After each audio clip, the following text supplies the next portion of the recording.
Polisi sudah meminta keterangan Kepala Staf Kepresidenan Muldoko terkait laporan pencemaran nama baik.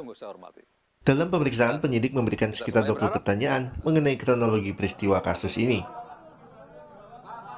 Laporan KSP Pak Muldoko kemarin sudah dilakukan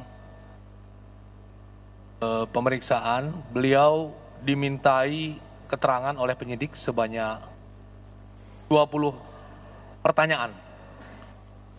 Adapun pertanyaan tersebut diajukan terkait dengan seputar kronologis kejadian. Itu yang terkait dengan laporan Pak Muldoko. Itu ya. Terima kasih ya.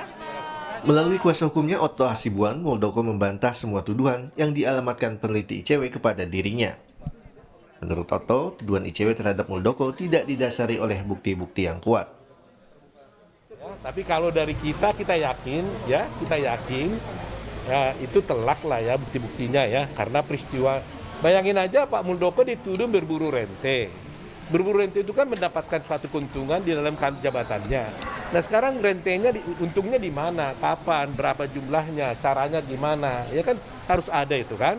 Kemudian ekspor beras, kan gampang sekali kalau dia punya bukti. Katanya ekspor beras, melakukan ekspor beras. Kapan ekspor berasnya dilakukan?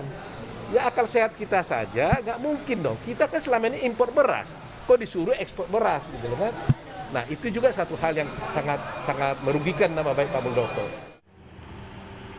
Pengacara peneliti ICW menjadi telapor mengatakan mereka tidak pernah ingin melakukan perdamaian secara personal dengan Muldoko.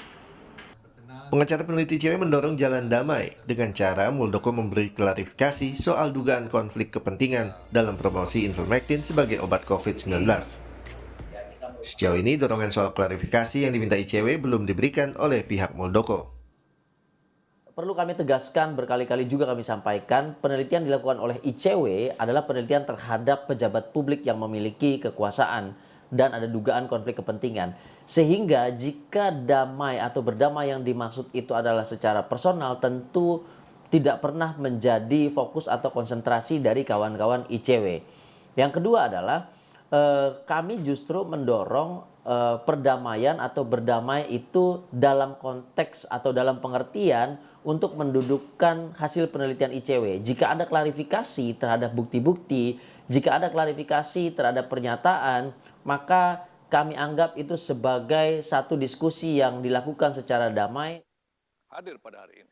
Muldoko melaporkan dua peneliti ICW, Egy Primayoga dan Miftahul Khair, karena dituduh melakukan pencemaran nama baik setelah kedua peneliti melansir hasil kajian yang menduga adanya konflik kepentingan yang melibatkan Muldoko dalam promosi Ivermectin sebagai obat COVID-19. Tim Liputan, Kompas TV.